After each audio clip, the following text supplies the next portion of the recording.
মাই god, আবার সেই পুরনো ঘটনা ফিরে আসলো নতুন করে। জঙ্গি হামলার শঙ্কায় সারা দেশে পুলিশের হাই অ্যালার্ট জারি।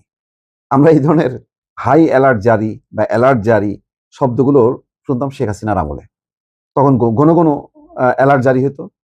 তারপরে বিভিন্ন বাসা, মেস এগুলি ঘেরাও করা হতো, বলা হতো জঙ্গিদের আস্তানা।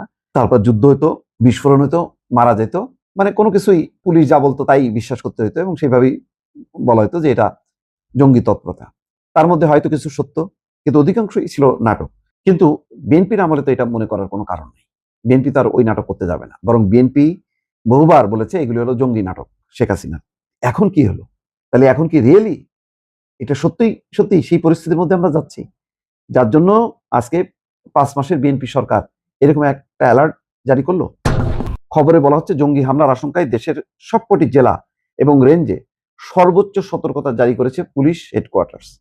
গোপন সংবাদে পাওয়া তথ্যের ভিত্তিতে শুক্রবার রাতে দেশের প্রতিটি এলাকায় দায়িত্বপ্রাপ্ত পুলিশ সদস্যদের সর্বোচ্চ সতর্ক থেকে দায়িত্ব পালনের নির্দেশ দেওয়া হয়েছে। এর আগে কিন্তু বলা হয়েছিল পুলিশের উপর হামলা হতে পারে, এই জন্য পুলিশ সদস্যদেরকে সতর্ক করা হয়েছিল।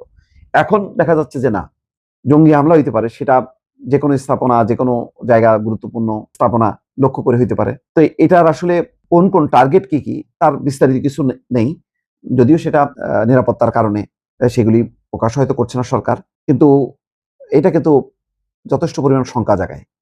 বিএনপি আমলে যদি এইরকম জঙ্গি হামলার জন্য হাই অ্যালার্ট জারি করতে হয়, এটা নিঃসন্দেহে চিন্তার বিষয়। বলা হচ্ছে গোপন সংবাদের ভিত্তিতে জানা গেছে শুক্রবার সারা দেশে বোমা হামলার আশঙ্কা রয়েছে।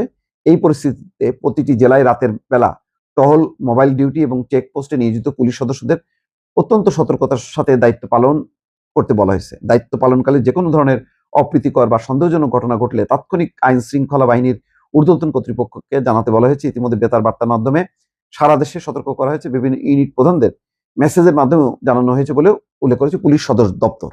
যাই হোক, আমি এটা এশিয়া পোস্টে এই নিউজটা দেখছি, অন্য কোনো অনলাইনে এসছে কিনা সেটা আমি এখনো দেখতে পাইনি। চ্যানেল 24-এ দেখছি না, তেমনটা নাই। সমকালেও দেখছি নেই।